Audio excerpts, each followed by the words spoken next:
A camera flashes inside a German camp during World War II. American prisoners smile, clean uniforms, bright faces, but something feels wrong. Those pictures soon circle the world, changing how millions see the war.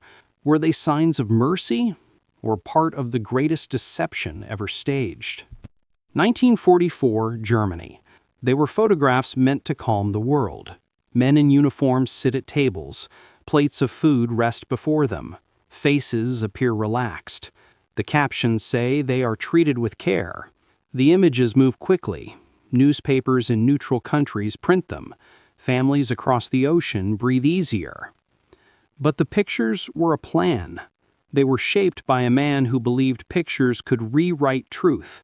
He was Dr. Ernst Volkmann, a psychologist turned propagandist.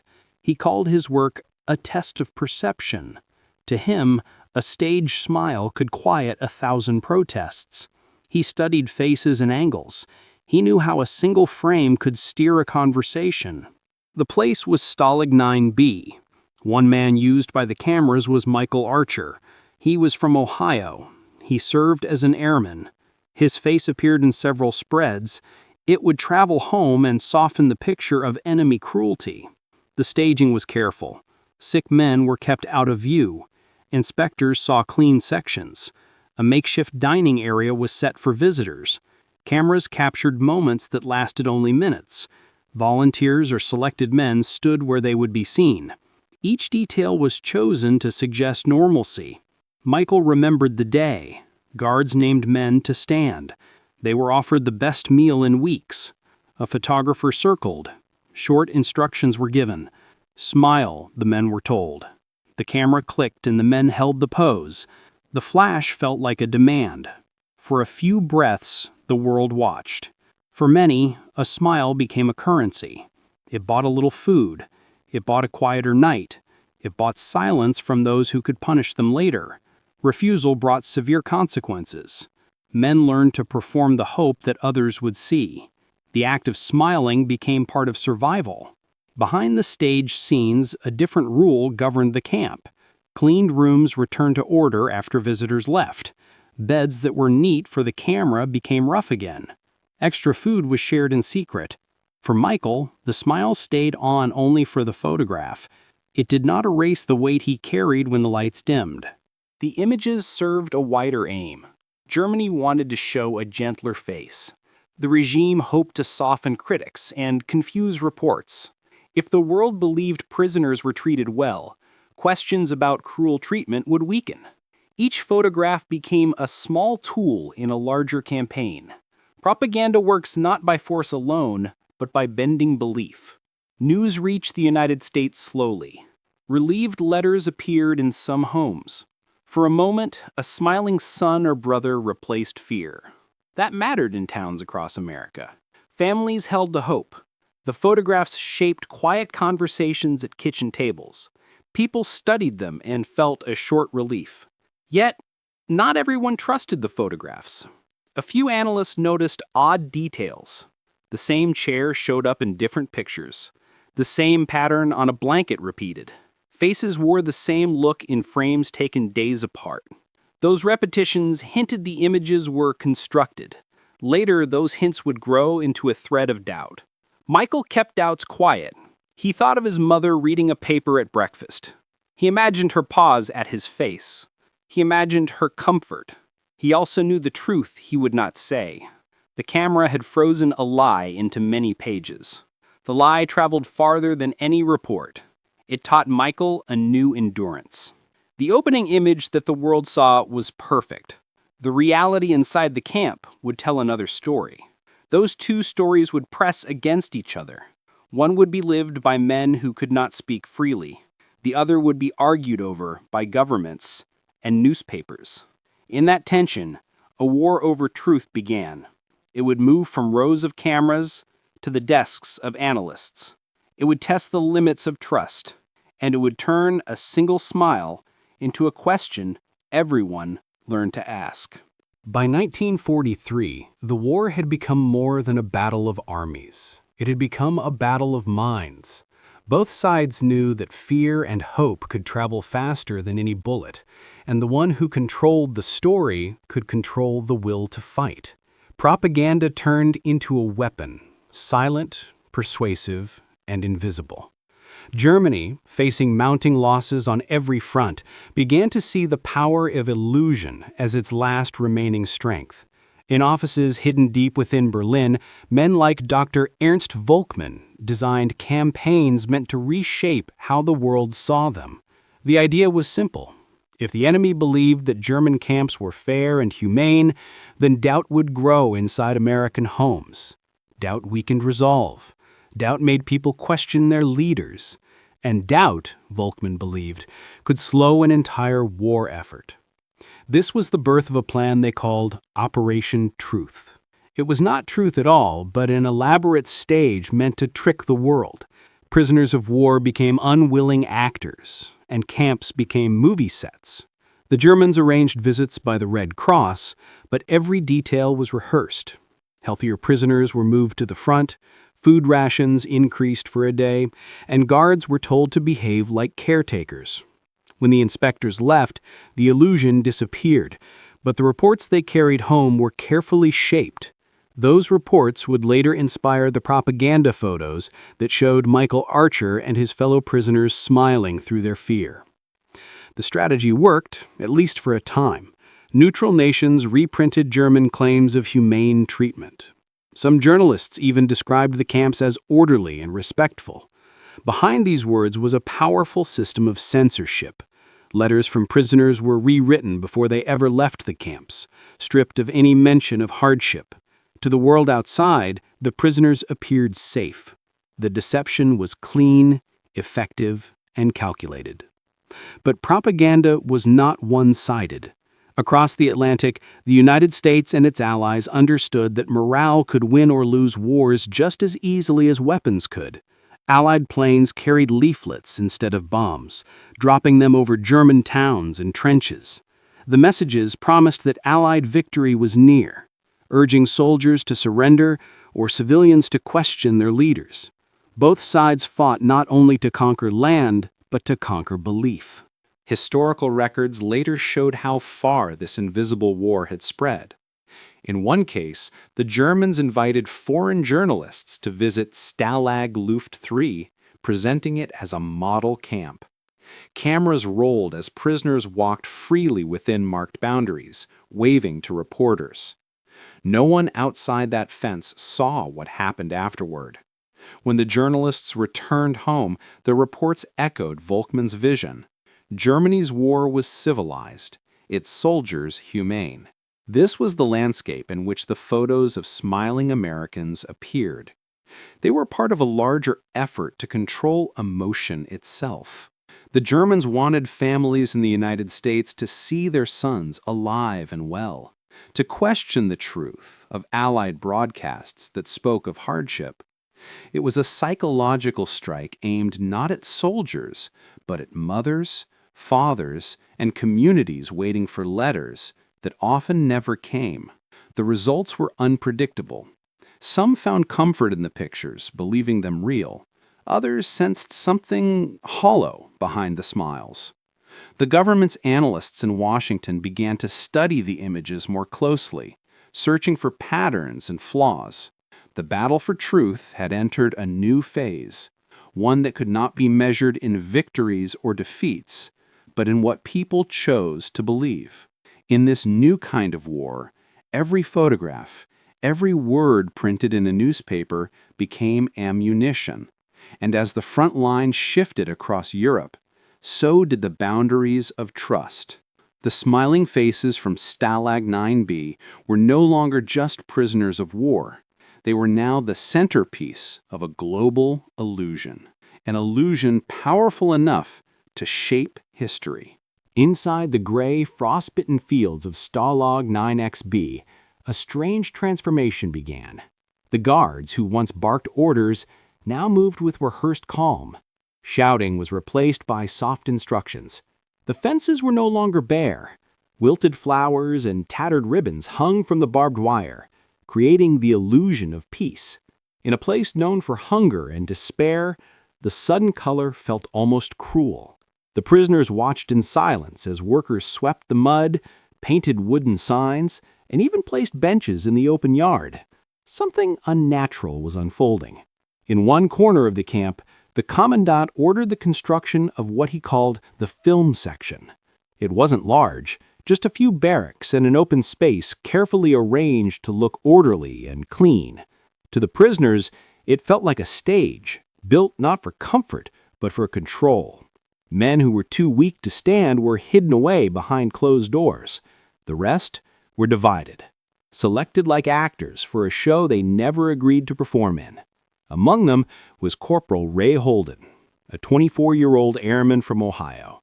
Before the war, he had worked in the small-town photo shop, developing pictures for families and newlyweds.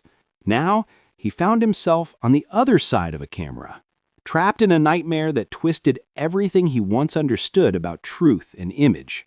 The guards handed out uniforms that didn't fit. They were clean but stiff, their collars biting into thin necks. The men were told to wash, to shave, and to smile when the cameras arrived. Those who hesitated were reminded, quietly but firmly, that cooperation meant survival. Holden didn't need to be told twice. He saw the look in the eyes of the others. Everyone understood that this wasn't a request. The next morning, the visitors came. A small crew carrying film reels, notebooks, and cameras. They moved through the camp like surveyors of a strange new world. One man carried a clipboard and a smile that seemed rehearsed.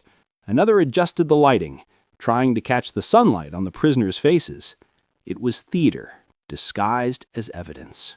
Holden stood near the fence, his hands shaking from the cold. When the photographer raised the camera, he forced a smile that didn't belong to him. The shutter clicked. The sound was sharp and final, echoing in his mind like a nail sealing the truth away. Around him, others did the same. Smiles stretched thin, eyes hollow yet obedient. Every picture was a lie, carved into film. For a brief moment, Holden tried to convince himself that maybe this could help. Maybe the photos would show the world they were alive. Maybe their families would find comfort in seeing their faces, even if the setting was false. But when he saw the guards positioning men beside piles of bread that weren't meant for them, the illusion collapsed. The food was just a prop. The flowers were just decoration. None of it was real. The filming continued for days. Each morning, new scenes were arranged. Men pretending to receive mail, playing chess, sharing meals. Holden noticed how the cameramen directed everything, even laughter. It was a grotesque performance of happiness. Behind the lenses, the truth remained locked in the hidden barracks, where the weakest lay unseen. At night, Holden sat awake on his bunk, staring at the ceiling. He could still hear the mechanical click of the shutter over and over. In that sound, he heard the deception spreading far beyond the camp. Those images would travel across Europe, then across oceans. They would be shown to families in America who would believe their sons were being treated well. Holden felt a knot tighten in his chest. He wasn't angry, he was ashamed. The smile he had given would soon be used to comfort the very people who prayed for him. On the final day of filming, the prisoners were ordered to line up in the yard. The air was still, heavy with expectation. The photographer asked for a group shot, something to show unity. Holden stood in the front row. Behind him, hundreds of men stood shoulder to shoulder, their eyes fixed on nothing. The camera flashed once, twice, 3 times. In each burst of light, Holden thought of his mother's kitchen table in Ohio, where a photograph of him in uniform still stood. He wondered if this new picture, the false one, would ever reach her hands. When the crew finally left, the camp returned to its usual silence. The flowers began to wither. The bread props disappeared. The benches were dragged away. The film section was abandoned like a forgotten set after a play. The guards no longer smiled. The old routines resumed: hard work, short rations, long nights. But something had changed. The men who had been part of the illusion now carried a heavier weight. They had seen how easily truth could be dressed up and sold. They had been turned into instruments of deception. And though they said nothing, the guilt was visible in the way they moved, in the quiet between them. Holden avoided the camera from that day on. Whenever he saw a guard raise one, he turned away. He no longer wanted his face to be part of someone's story, especially one that wasn't real. He understood that survival wasn't just about living through hunger or cold. It was about guarding the truth, even when you couldn't speak it. Inside Stalag IX-B, the illusion had ended, but far away, in warm American living rooms, the photographs began to appear. Images of smiling men behind neat fences, dressed in clean uniforms, seemingly well-fed. Families stared at them with relief. The illusion had worked, and for Corporal Ray Holden, that knowledge would linger longer than the war itself. Weeks after the cameras stopped clicking inside Stalag IX-B, the illusion began its journey beyond the wire. The film reels, carefully packed and labeled, were carried across borders under the claim of humanitarian inspection. Soon the photographs appeared in neutral European newspapers. They were printed beside headlines that spoke of humane treatment and honor among enemies. The images showed clean uniforms, soft smiles, and men appearing well-fed beneath banners of supposed goodwill. To the casual reader, they looked like proof that war still had mercy, but to those who had lived it, it was an insult painted as kindness. By the time the photographs reached American shores, they had already been reprinted, recaptioned, and reinterpreted. They landed on desks at the Office of War Information in Washington, the nerve center for America's media and morale during the war. Every day, stacks of foreign press clippings arrived for translation and analysis. Among them were the pictures from Stalag IX-B. The tone of the European papers caught attention first. "American prisoners treated with respect," one headline read. Another insisted, "proof of fair conditions in German camps." To many, it seemed harmless, but to those who had studied the enemy's propaganda tactics, the timing felt calculated. Across the country, newspapers occasionally picked up the same photographs, unknowing of their origin. Families of missing airmen found themselves frozen over breakfast tables, staring at faces that looked familiar. Some swore they saw their sons. Mothers clipped the images and sent them to military offices, pleading for confirmation. "Is this him? He looks healthy." Fathers wrote letters of cautious relief, saying maybe the rumors of harsh treatment had been exaggerated. Hope returned to homes that had been silent for months. But as hope spread, confusion followed. Reports began to conflict. Some civilians questioned whether the government had misled them about the enemy's cruelty. Rumors grew in small towns, and morale reports from across the nation reflected the unease.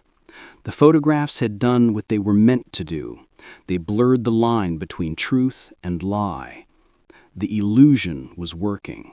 Inside a dimly lit government office in Washington, a young analyst named Margaret Leland sifted through the latest batch of foreign papers. She was 26, sharp-eyed, and quietly persistent. Her work involved scanning for patterns, details that didn't belong, inconsistencies that told a story beneath the surface. That morning, she noticed something strange. In 2 different newspapers from different countries, the same background appeared behind different groups of men, the same patch of dirt, the same fence, even the same shadow from a bent post. She leaned closer.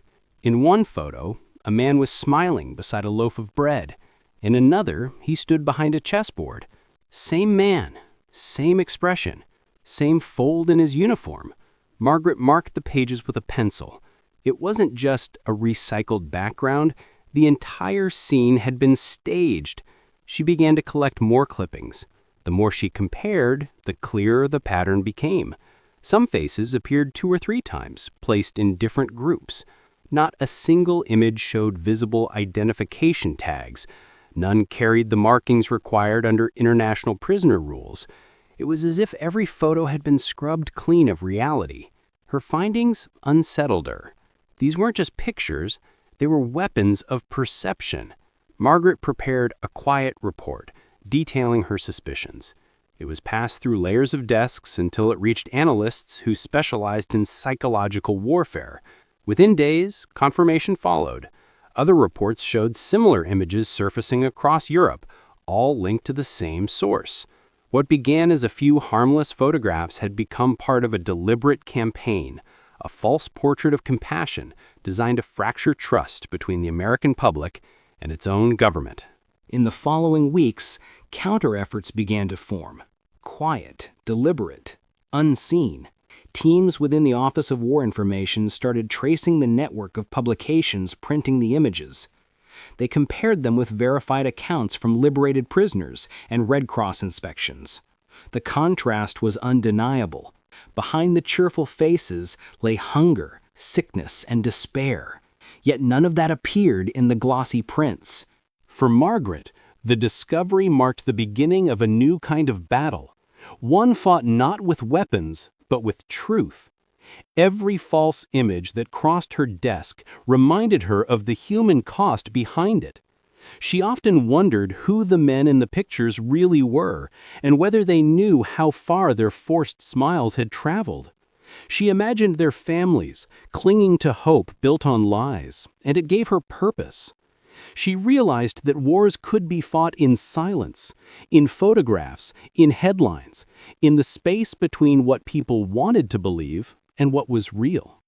Within months, the government quietly countered the illusion. Reports were released emphasizing the harsh conditions confirmed by neutral observers. Subtle but firm corrections appeared in the American press. The truth began to surface again, piece by piece. Yet the damage had already left its mark. In small towns across America, some families still held on to those pictures, refusing to believe they were false. For them, those smiles meant life. And while the world moved forward, the deception of Stalag IX-B lived on in reels and clippings, a silent reminder that even in war, the battle for truth could be as powerful as the one fought with guns.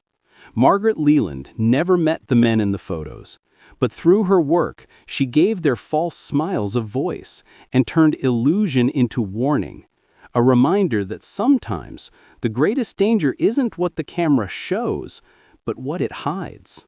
When the last camera clicked and the final flash faded, the illusion of kindness dissolved into silence. The journalists and officers who had staged the smiling spectacle at Stalag IX-B packed their equipment and left. The bright banners, the flowers woven through barbed wire, and the neatly arranged tables of food, all were gone by the next morning. The guards tore down the decorations, kicked over benches, and rolled up the cloth that had covered cracked walls. What had been built to deceive the world was dismantled overnight, as if it had never existed. The men who had stood in front of those cameras, including Corporal Ray Holden, were marched back to the far side of the camp. The smell of stew and bread that had filled the air only a day earlier was replaced by the sharp chill of empty rooms. The extra blankets vanished, the hot meals ended, and the friendly voices of guards turned cold again. The illusion had served its purpose, and now those who had made it possible were no longer needed. Holden felt the change immediately. The same officers who had smiled at him during the filming now looked through him as if he didn't exist. His body ached from exhaustion, but it was his mind that suffered most. Every time he closed his eyes, he saw the camera lens staring back at him. He could still hear the click of the shutter, the sound that had captured a lie and sent it across the world. Somewhere, he thought, his mother might be holding one of those pictures, believing that her son was safe. The thought tore through him like a quiet storm. Days turned into weeks. The staged film section became a memory whispered among prisoners. The men who had been chosen to appear in the photos were watched more closely now. They were marked as cooperative, though none of them had volunteered for it. Holden noticed that guards treated them with suspicion, sometimes resentment. It was as if the same men who had used them for propaganda now blamed them for being part of it. Every gesture of kindness felt like a setup. Every silence felt like a threat. Food grew scarce again, and the long winter made time stretch endlessly. The men's faces grew pale, their frames thinner, their spirits quieter. Holden began to feel a new kind of guilt, the guilt of survival. He remembered the faces of those who hadn't been chosen for the photographs, men who had stood behind the wire, watching him pose with forced calm. To them, he had looked privileged, chosen, but he knew the truth. Every smile he gave had been a shield to protect others, a hope that by cooperating, someone else might be spared. Now he wasn't sure if he had saved anyone at all, or only helped spread the lie further. Late at night, Holden found ways to occupy his mind. He began writing letters home, careful and deliberate, always under the eyes of the guards. But hidden between the harmless lines of family news, he began to leave signs, tiny coded traces of truth. He wrote about the weather, using cold to describe fear and heat to describe anger. When he said the camp was bright, he meant cameras. When he mentioned flowers by the fence, he meant deception. He trusted that someone back home, perhaps his father or a friend, might sense what he was really saying. It was dangerous. Every letter was read before leaving the camp. Prisoners had been punished for less. But Holden's guilt had grown into defiance. If he couldn't break the illusion with his voice, he would do it with words hidden in plain sight. Each coded line felt like a small victory, a secret rebellion against the mask they had forced him to wear. The days dragged on. The sounds of distant engines and the low rumble of war reached the camp, but no one knew what it meant. Rumors spread that the Allies were advancing, but the guards gave nothing away. Hope came in small fragments, carried by whispers, and was gone as quickly as it appeared. Holden felt himself changing. The man who had once smiled for a false camera now spoke less, trusted no one, and kept his emotions buried deep inside. Sometimes, in the dim light of the barracks, he would think about that single photograph that had gone around the world. Somewhere in Ohio, he imagined it pinned to a wall or folded inside a letter. Maybe his mother looked at it every night before bed, finding comfort in his smile. He wanted to believe that comfort mattered, even if it was built on lies. But deep down, he couldn't shake the feeling that the photo had stolen something from him. His truth, his dignity, his reality. He had become not a person, but a picture. One evening, as the camp settled into an uneasy quiet, Holden caught his reflection in a frozen window pane. The man staring back looked older, harder, more distant. He realized that the smile he once gave for the camera had stayed frozen there, not on his face, but deep inside him. It was no longer just an image. It was a memory he couldn't escape. The illusion that had begun as propaganda had turned into something far more powerful, a silent cage built from guilt and grief. And as Holden folded another coded letter, carefully signing his name beneath it, he understood that his war was no longer fought on the battlefield. It was now a war for truth, hidden beneath the thin lines of ink, carried across the ocean to a world that still believed in smiles. In Washington, the truth finally began to surface. What had started as quiet suspicion inside a dimly lit office was turning into a full-scale counterattack, not with soldiers, but with words, proof, and exposure. The smiling faces from Stalag IX-B had done their damage. Across America, families clung to those photos as signs of hope, while others began to question what their government had been saying about the enemy. Confusion had spread like fog, and morale wavered. For the first time, the war for truth was as dangerous as the war itself. Inside the Office of War Information, analysts gathered around long tables covered in photographs, clippings, and intercepted communications. Margaret Leland's discovery of repeated faces and identical backdrops had set off an investigation that reached the highest levels. Experts compared the propaganda photos to authentic Red Cross archives. The differences were impossible to ignore. Lighting inconsistencies, mismatched uniforms, and even the same background fence appearing in multiple supposed locations confirmed what she had suspected all along. The entire display had been staged with precision, a theater built to fool the world. Evidence from newly liberated prisoners arriving from Europe began to fill the gaps. They described how, before the cameras arrived, the camp had been cleaned, the sick hidden, and the strongest men chosen to represent everyone else. Their stories aligned perfectly with what Margaret's team had uncovered. The illusion was breaking, but the challenge now was how to undo the damage already done.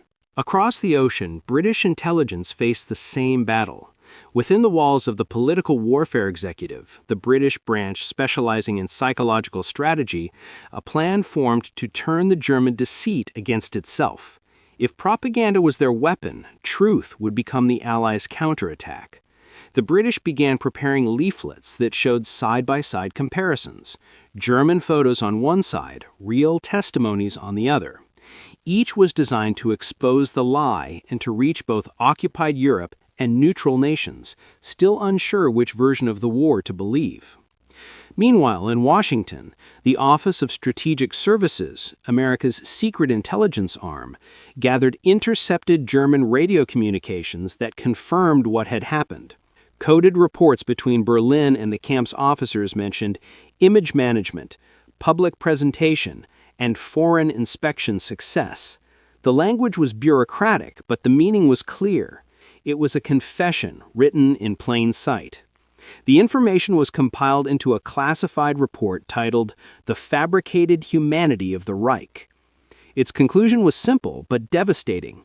The photos from Stalag IX-B were not documentation, they were performance. When the report reached the president's briefing desk, it was decided that parts of it would be released publicly.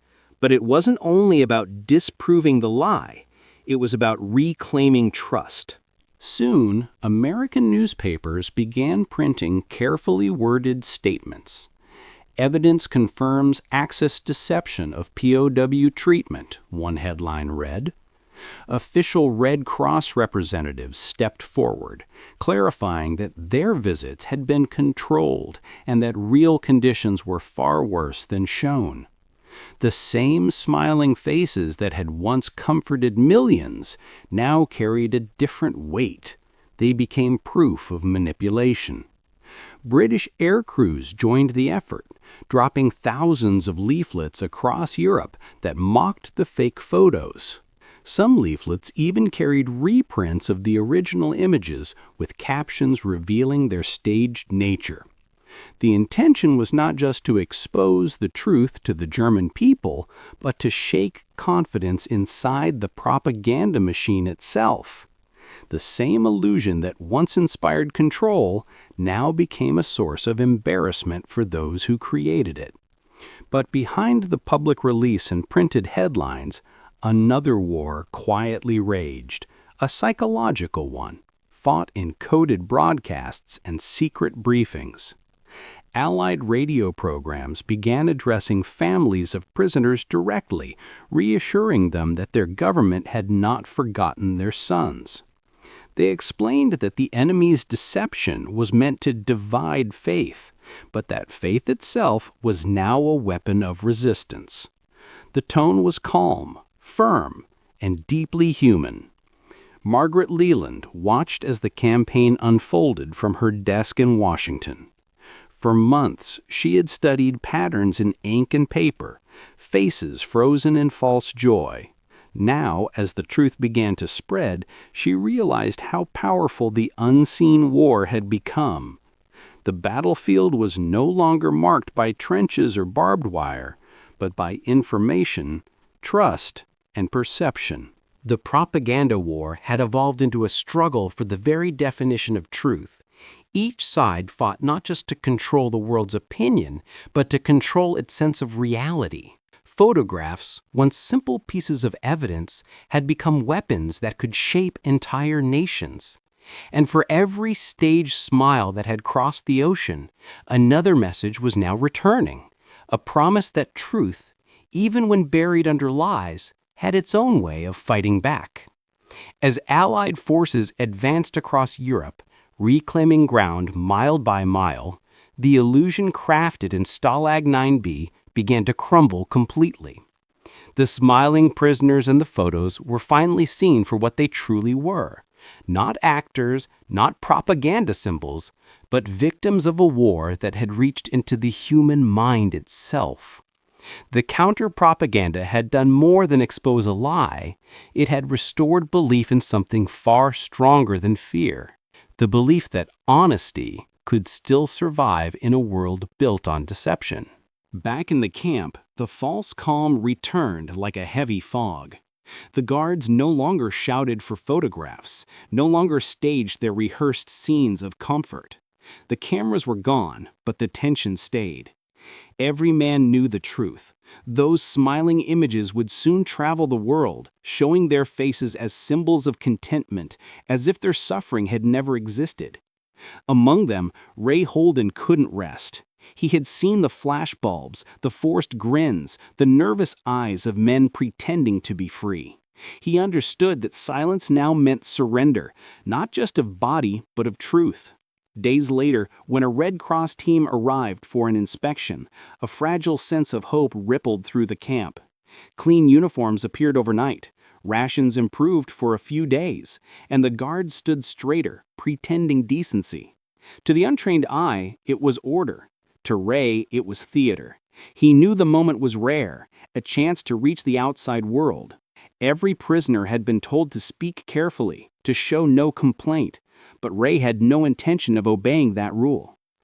In the dim light of the barracks, he found a scrap of paper from a food label and a stub of pencil stolen from a clerk's desk.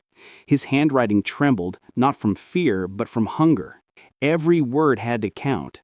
He wrote of what truly happened after the photographers left, how the men were punished for any sign of weakness, how their meals were cut again to make them compliant, how the so-called liberated smiles were forced under threat. He didn't write names, he didn't write places, only symbols, numbers, and coded patterns that could pass through sensors unnoticed. It was a message wrapped in silence, one that only a trained eye could read. When the Red Cross officers arrived, prisoners lined up, calm and obedient. Packages from abroad were distributed, tins of soup, bits of chocolate, handwritten notes from loved ones. As the guards turned their backs, Ray slid his coded note into the seam of a Red Cross wrapper meant for Switzerland. It was a desperate gamble. If caught, the consequences would have been severe. But he didn't think about that. He only thought of truth, of the millions outside who needed to know what these images truly hid. Weeks later, that note surfaced in Geneva. The Red Cross clerk who found it had seen many strange things during the war. Secret pleas, hidden names, silent cries written between lines. But this one was different. It included exact references to the fake photographs the Germans had released. The code matched Allied encryption patterns. Within days, the message reached London, then Washington. Analysts pieced it together, confirming what many had suspected. The smiling men in the propaganda photos were not proof of mercy, but evidence of manipulation. The revelation spread quietly but powerfully. American newspapers began to hint at inconsistencies in German reports. Radio broadcasts from London carried vague but firm counterclaims. Behind the headlines, a small group of intelligence officers in the Office of Strategic Services recognized what this meant. A single note, smuggled from behind wire and watchtowers, had exposed one of the enemy's most ambitious psychological campaigns. Back in the camp, Ray never knew the impact of what he had done. Days turned into weeks, then months under the same cold skies. He grew thinner, quieter, but inside his resolve burned stronger. The other men sensed it too. His silent defiance gave them something the guards couldn't see: hope. They began to resist in subtle ways, changing their posture when photographers returned, refusing to smile on command, using small gestures to reclaim their dignity. The camp had become more than a prison. It was a battlefield of truth. When the Allied command finally confirmed the authenticity of the note, they integrated it into their counter-propaganda efforts. Radio operators crafted broadcasts describing how brave prisoners had risked everything to expose falsehood. Leaflets scattered across occupied Europe told the story in coded form, never naming names, but honoring the act. Ray's courage, though unseen, had become a symbol of resistance that traveled farther than any soldier could march. The world began to understand that truth itself had become a weapon of war. The photographs once meant to deceive now carried a different message, one the enemy had never intended. They were proof not of comfort, but of endurance. Every smile in those images became a testament to survival under lies. Ray Holden's act of defiance never made headlines, but its echo reached across borders. It reminded the free world that even behind barbed wire, courage could find a way to speak.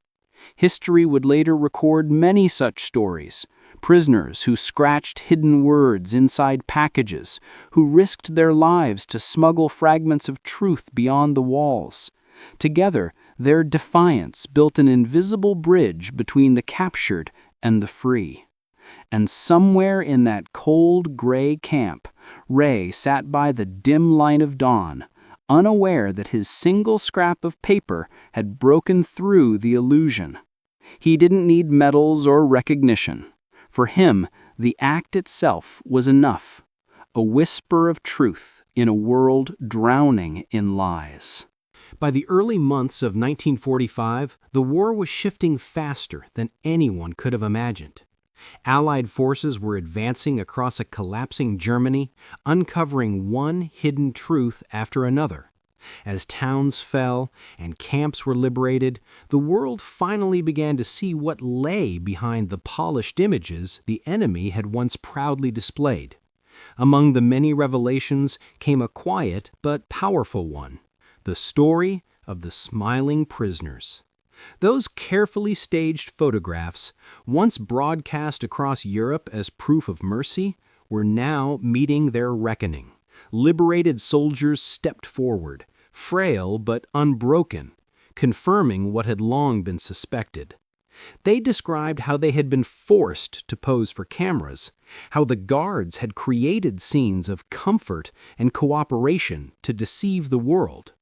The stories were detailed, consistent, and impossible to deny. American reporters, many of them veterans themselves, began piecing together the evidence. Soon, newspapers across the country printed comparisons that stunned the public. Side-by-side images showing the propaganda smiles beside the hollow, weary faces of the same men after liberation. The contrast spoke louder than any editorial. It was a visual confession from the enemy itself. The public reaction was immediate. Outrage spread through cities and small towns alike. Families who had clung to the enemy's photographs as faint signs of mercy now saw them for what they truly were: weapons of deceit. But amid the anger came admiration. The endurance of those soldiers, the quiet courage that endured under false smiles, became a national symbol of strength. They hadn't just survived captivity, they had defeated a lie. In Washington, analysts within the propaganda division reviewed intercepted records, confirming the orchestration behind the photographs. They traced the manipulation to a department in Berlin, a unit designed not for warfare, but for persuasion.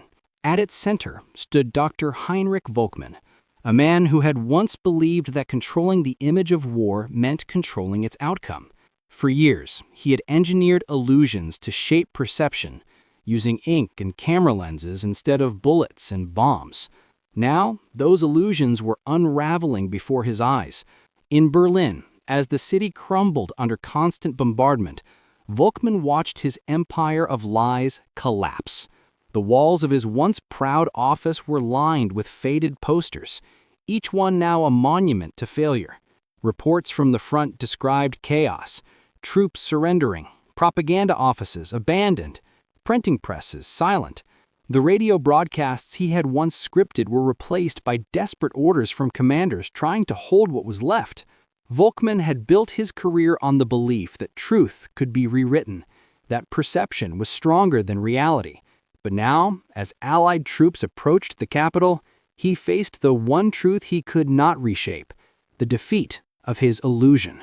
Witness accounts from liberated camps reached neutral nations and filtered into every major Allied publication. The truth spread faster than any leaflet his team had ever printed. Each story, each testimony, was another strike against the false world he had created. In those final days, Volkmann's colleagues abandoned their offices, burning files and photographs in frantic attempts to erase the record. But some things could not be destroyed. The captured propaganda reels, the forged news articles, the testimonies of men like Ray Holden, all of it stood as evidence that lies had limits. In one of his last recorded moments, Volkmann turned to a remaining aide and admitted what had haunted him for months. Truth, he said quietly, was a weapon they had never learned to wield. It was an admission not of military failure, but of moral collapse. As Berlin fell, the world saw the full cost of deceit. The propaganda that had once promised victory had instead hastened defeat. It had blinded a nation, wasted its faith, and exposed the emptiness beneath the slogans. For the Allies, the victory was not only on the battlefield, but in the realm of truth. The revelation of the staged photos became a case study in how honesty, once unleashed, could dismantle even the most intricate web of lies. When American newspapers later published the full story, they didn't need dramatic headlines. The images spoke for themselves. The smiling faces beside the real ones. The transformation between them was not just physical, but moral. It revealed the resilience of the human spirit under deception and the ultimate power of truth to outlast any illusion. For Ray Holden, whose coded message had helped expose the deception, history never carried his name, but his act lived on in every retelling of the story, in classrooms, documentaries, and the quiet pride of a nation that had learned what truth meant in wartime. The fall of the lie was not just Germany's defeat, it was the triumph of honesty over illusion, of conscience over control, and as the smoke lifted over a ruined Berlin, the world understood something enduring. That truth, though silent and slow, always finds its way through the rubble. When the war finally ended, Ray Holden returned to America a quiet man. Parades filled the streets, bands played and flags waved, but inside him there was a silence that the cheering could not reach. He was home, yet not untouched. The world saw him as a survivor, a symbol of victory, but he knew he had carried home something no one could see, the weight of falsehood, the memory of smiling for a lie that had once fooled millions.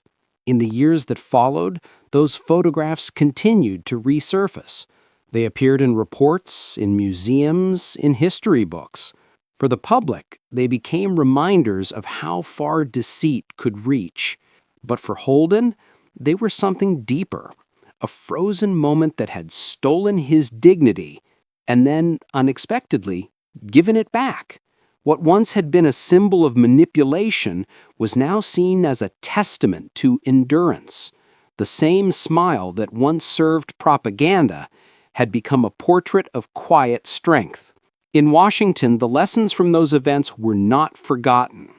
Intelligence officials studied the psychological war that had unfolded, how pictures and words could shape entire nations, how lies could travel faster than truth.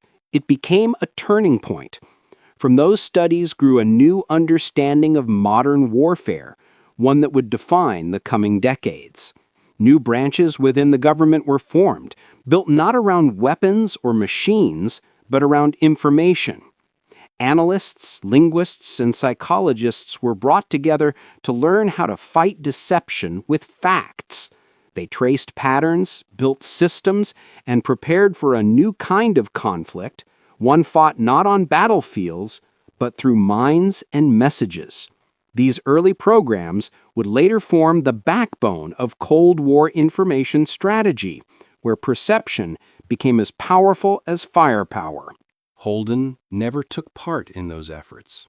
He lived quietly in Ohio, working in a small print shop, far from the noise of politics. Yet, he often saw his own face printed in textbooks and war exhibits. Each time, he felt the same uneasy mix of pride and regret. Pride because the truth had finally prevailed. Regret because he knew how hard that truth had been to uncover. The smile that once betrayed him now told a different story, a story of endurance under pressure, of faith that survived captivity, and of courage that defied manipulation. Sometimes he would sit by the window, holding one of the reprinted photographs, staring at that younger version of himself. It was strange, he thought, how a single image could live two lives, first as a lie, then as proof of resilience. He had become the face of both deception and redemption. The irony wasn't lost on him, but with time he learned to accept that maybe that was what history did.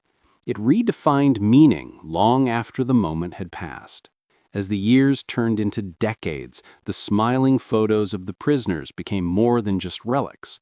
They became evidence, reminders of a battle that was fought not with weapons, but with words and images. Universities studied them, intelligence schools referenced them, and journalists cited them whenever new propaganda arose in the world. Each time the images appeared, they carried Holden's silent message, that truth may bend under pressure, but it never breaks. And though his name never made it into the official records, his act, that single coded note slipped into a Red Cross parcel, had shifted the balance in a war for truth that outlasted the fighting itself. For Holden, that was enough. He had learned that survival was not only about staying alive, but about keeping one's integrity intact, even when the world demanded a smile for a lie. By the time he grew old, he no longer saw the photographs as reminders of pain. Instead, he saw them as proof that even in deception, the truth had found a way to endure. The war had ended, but the fight for honesty never would. For America, and for men like Ray Holden, that was the real legacy of those haunting smiles.